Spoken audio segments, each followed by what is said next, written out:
And welcome to the Aaron Katzman Show. I'm your host, Aaron Katzman. We speak about your life, your money, and your investments. And as always, we're coming to you from the spiritual and soon-to-be financial capital of the world, Jerusalem, Israel. If you like this content, please hit the like button below. If you've not yet done so, please subscribe to both the YouTube channel and to the podcast. We are continuing on our voyage about how to be an entrepreneur in Israel when you're not in the world of high tech, right? Believe it or not, there is an economy out there that is not just about cyber and software and AI and all those fun things, but the people who do real things and make real things. And it's my pleasure to bring on the show Arielle Kwestel, who is the founder, and we're going to get to this in a second, of Rubberband Studio, a branding design agency based in Gush Etzion. She is from New York, and she is driven by her love of design and commitment to fostering awareness of climate change and sustainability. Okay, her clientele is predominantly organizations, small businesses, startups. Okay, we'll get a little bit of high tech in, who are marketing to an international English-speaking audience. Arielle, please be welcomed to the show. Hi, that's all I got. So let's jump right in. Okay, first of all, what is it that you do? So I am what they now call brand designer, which is one of the things. It's a logo, but it's also the entire visual language of everything that you produce. I end up doing a lot of websites, less brochures than I used to, but things like that, where's the logo sitting? What are the fonts? What are the colors? What is the whole vibe that the brand is trying to create with visual language? The logo is just a small part. Okay. And the name of your firm jumps out at me as rather unusual. How did you ever come up with the name of a Rubberband Studio? Oh my gosh. Because it's just a very energetic feeling and also gamish, very flexible. So it just came to me. Actually, my husband said I should use it. He's like, that's a good name for you. And I'm like, actually, it is. And that was like 15 years ago, and it stuck. I even tried to change it because a lot of business consultants will say, if it's just you and people are coming to you just for you, you should change it to your name so that they know who they're coming to. And I actually asked around to some marketing friends of mine, and they're like, no, why would you do that? That's a great name. I'm like, okay, so there it is. It's gonna stay, and it stays. Okay. Okay, so I was at your website and I was looking at some of the stuff, and what sort of jumps out is you're trying to somehow merge sustainability, let's say environmental awareness, with design, right? With branding. Can you talk a little bit about how that is, what it means? It's funny. There is something called sustainable design, which is it's a very specific thing, and it really has to do with your process. It's very much a business consultant sort of a field. Like, how can I make my business more sustainable? Yes, use less emissions and use less materials and think consciously about things like that. But at the end of the day, for me as a brand designer, I can only say, well, use recycled paper if it's appropriate for your business. And for me, it just happens to be like, okay, I'll use less paper. I will talk about it. It really ended up being more about voicing my opinion and trying to get other people to hear me than it was about actually changing the way other people are doing business. But I do prefer and reach out to sustainable businesses. Okay. Which is a different question, because somebody brilliant, and I will give names here, Gal Jasper he's at Finn Partners, which is a global PR firm. He's a managing partner here in Israel. I hope I got that title right. He said to me something very interesting. He said that sustainable companies are the orphan child of startups, because businesses will only spend on sustainable practice if it's good for their bottom line. And I found that very interesting, and it's something that I took to heart, and I realized that that was the way I was going to work on it. So for me, a sustainable brand is something that can be reused efficiently and consistently without reinventing the wheel every time. You have all the materials at the beginning, and you have everything you need, and you have instructions, and you have a visual language, and it represents what you need it to represent, and you don't have to rethink it every time. So it becomes more efficiency for you than it becomes about climate change. That's what ended up happening. I did for actually ironically, it was 2020. I decided it was time for me to reach out to green tech startups. So I got to know a lot of them in the business. And I found that he was right. There was not a lot of money in the startup world. This is the startup conversation. There wasn't a lot of money in the really early startups to spend on branding because they're just trying to get the deck out there. They just want VC. So I got a lot of exposure to the industry, to the whole field, and I love it. And I keep on top of what's going on in the green tech industry. But I also know that it's a lot like organizations, where it's in some ways it's nonprofit. It's the feel good factor as opposed to the financially viable factor. But the ones that are succeeding are the ones that are also successful financially and help the companies that they are, marketing to financially. Okay, interesting. So you, as I introduced you, you made Aliyah. You moved to Israel from a town outside of New York. And you came how long ago? The second time. It was 19 years ago. 19 years ago. When you came, right, did you already have your own company? Like, can you tell us a little bit about the journey to Rubberband Studio? How much time do you have? Okay. So I started out not having a clue what I wanted. Just coincidentally worked at a huge advertising agency out of college, but I didn't work in the graphic design side at all. I was very intimidated by them. They were so cool.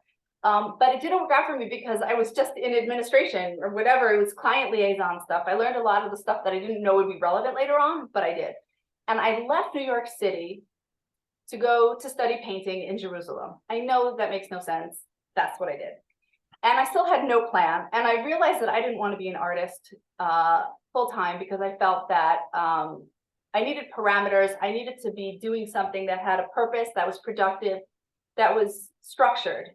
So I felt that as an artist, I would be, well, let me see how I feel. And I put that on a canvas and I was like, that's too much for me. So I went back to New York and didn't have a career plan. I was just working in nonprofits all over the place. And then I got married and moved here, still had no career plans. I was already, whatever. I wasn't young anymore for people who don't have a career plan. And then, this is embarrassing, but I can't believe I'm saying this in public. My mom said, would you please just do graphic design? And I was like, okay. And you know what? She was right. It was the best decision I ever made. I loved it because it did combine my love of the art stuff, as well as thinking efficiently in terms of, well, how can I make this one thing express all of those things in the most compact manner? Kind of like engineering stuff. So, and I'll tell this to people all the time, is that you can hit Control-Z, undo, when you're working in a computer. You can't do that in Paint. So it made it like, it was just the combination. And I just really liked the way I had to think strategically about the visual language that I was creating. And then I've been doing that ever since. And when you were young, did you ever sort of, when you were growing up, right, did you have like a house that was entrepreneurial? Did you think one day that you were gonna have your own business? Anything like that? No, I came from a very go to college, get a job, save for retirement, work for the government sort of a thing. Like, it was very like that. It wasn't an entrepreneurial house. Interesting. But what I did, the structure and the practicality is still important, and it's very strong. I did come from a house that like was like, we talked a lot about sustainability at the time, or climate change, stuff like that. I didn't know that that's what it didn't have those names at the time, but it was the language. And did you, when you went on your own, right, when you started your own company, did you like bounce the idea around with people, and if so, did they give feedback, positive or negative, or did you just sort of take the plunge? Like, how did you get to that point Okay. I'm going for it. Another, is that how it happened sort of situation? I was looking for work. I wanted to work in a studio because I wanted to be around other creatives so we could bounce ideas off each other. And I realized that you had to build a portfolio in order to get a job. So I started taking on projects at very low rates, just to build a portfolio. And in the end, I didn't have time to find a job. It snowballed. And yeah, that's how I ended up in my own business. Wow.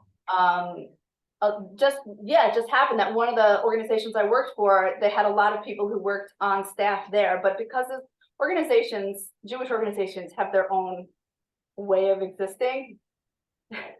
There was a lot of turnover in that office. Right. And it just happened that a lot of people in that office lived in my neighborhood and said, oh, I heard you're a graphic designer. And then they would take them with me to their next position and their next position. And that's how I ended up being in business on my own. It wasn't, oh, I want to be a business owner. Right. Interesting. So a lot of people who are entrepreneurs start their business, right, and because it's something they enjoy to do, right? It's sort of a natural progression, and that's sort of what you did. Plus, you were, the perks of already having sort of a clientele that was sort of coming to you already. Right. But then there's the other side, right? There's the taxes, and there's the forms, and there's a bureaucracy, and incorporating, all that kind of fun stuff. How did you sort of, and to boot, it's in, you came to Israel from New York, and all of a sudden you're trying to create a business in a foreign country with a foreign language. How did that sort of work? That's a very good question. First of all, because I had never done any advanced paperwork and form stuff really as an American, it wasn't like, oh, now I have to do it all in Hebrew. It was just gradual. Well, this is how you're doing it. Oh, it happens to be in Hebrew. I didn't know the tax laws in the States. I don't know what I'm doing differently. I'm just doing whatever it is that I need to do. The other thing is that it really happened gradually. I mean, I started out small. I wasn't thinking in terms of how to, negotiate all these things. It was just, well, I'm going to take on a project. I guess I'll ask them to pay me in cash. I mean, this was 16, 17 years ago. So I wasn't thinking, oh, I don't know how to do that. It was also, the technology is so different now. I sound like an old lady, but it's true. Like, I couldn't do online billing at the time. Now I can. It's a given. One of the other things I think about, this is not related to bureaucracy, but it's like, I really wanted to do web design for years, and I've tried so many different ways, learned coding, all this, but I was like, I wish I could do it and just put it there instead of having to learn how to code. And I tried coding, just like, but now it's a given. Everybody does that. There's lots of ways to design the demo, the mock-up, and then send it to a developer. And that's just the way it's done most of the time now. So things changed a lot, but because it was gradual for me, it wasn't like an overwhelming, how do I deal with bureaucracy? It's like, okay, 5 or 6 years later, okay, I'm ready to turn this into an osek patur, which is below the tax bracket. And then at some point I was like, okay, this is a bigger situation. Now I'm going to go to the upper tax bracket. So it's not an inundation of paperwork. Okay. Interesting. A lot of people who are either have already made Aliyah or thinking about Aliyah are also tossing around the idea of, you know what, maybe I'll have my own business here in Israel. Do you have any tips sort of that you can give them, that sort of helped you, get to where you are today that might be useful for them? I think a lot of it has to do is looking back, I'll say that things went a certain way. For example,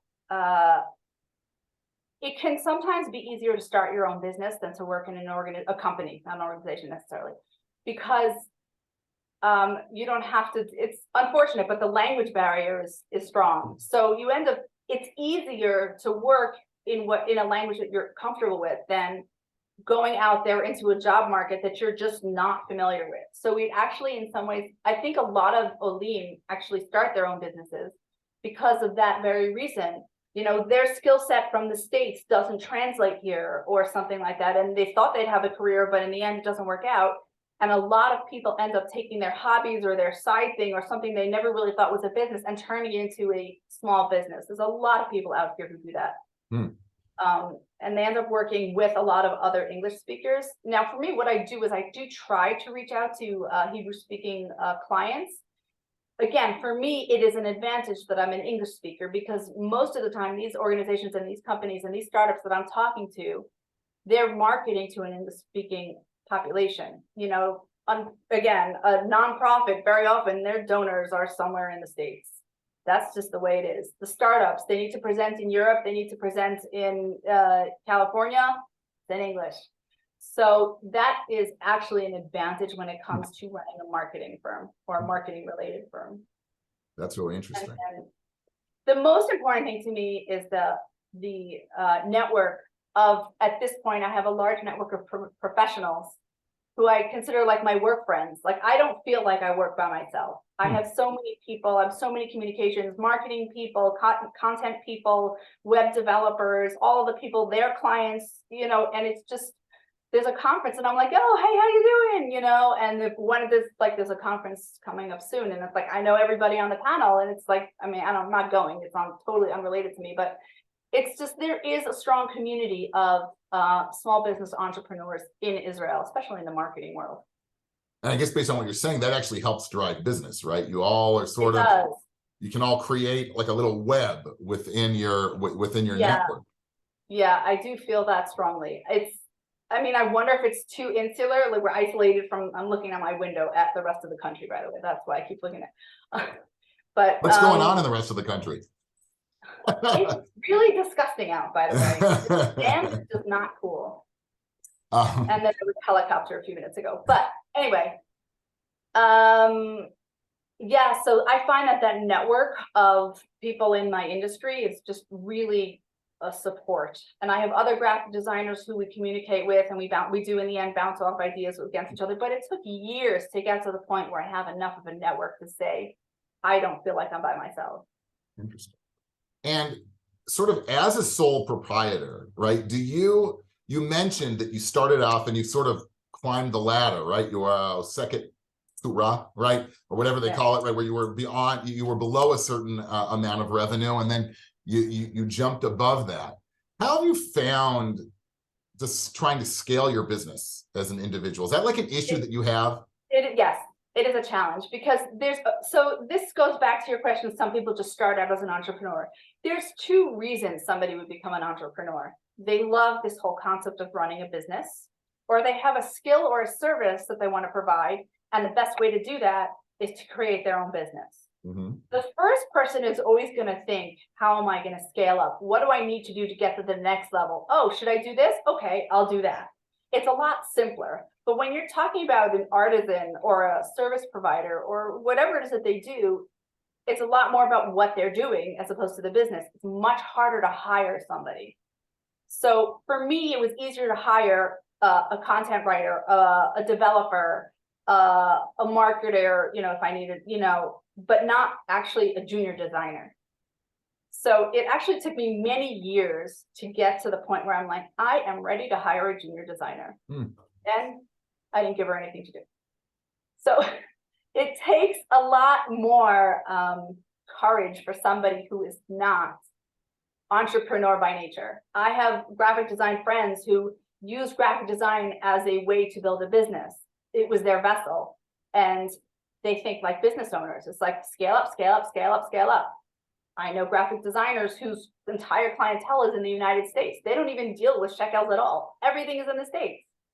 So that's not relevant, but it's still interesting. No, but it's interesting, and I'll tell you, I've found, as an entrepreneur, that by far and away is the biggest challenge, because right, you're doing something, giving up control of any part of the process is so difficult, but then you're overwhelmed, right? So you've done, it sounds like, a great job, at least of sort of the satellite aspects of your work, to be able to outsource those to other people. But as you said, you hired a junior designer, and you weren't able to give her any work because you had to keep control of that. That's, you know, from all these interviews and from doing it myself, it's clear that's like the number one struggle that I think small business owners have, is taking it to getting over that hump.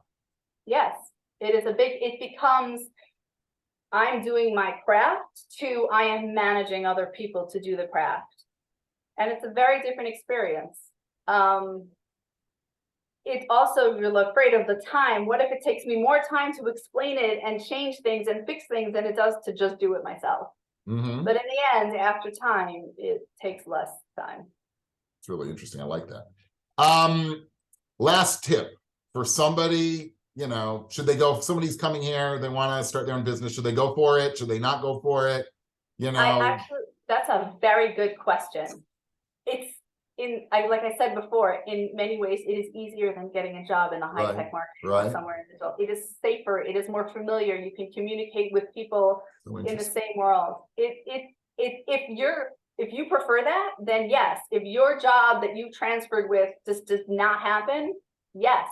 I have doctors who run startups on the street. You know, it just ends up being, sometimes that's just a solution to, I don't have a place, or I don't know how to get that job.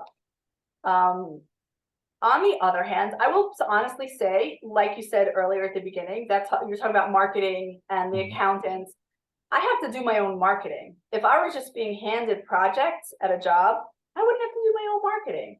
So it does have its pros and cons. I really love being charged my own schedule. It's amazing. That's great. That is great.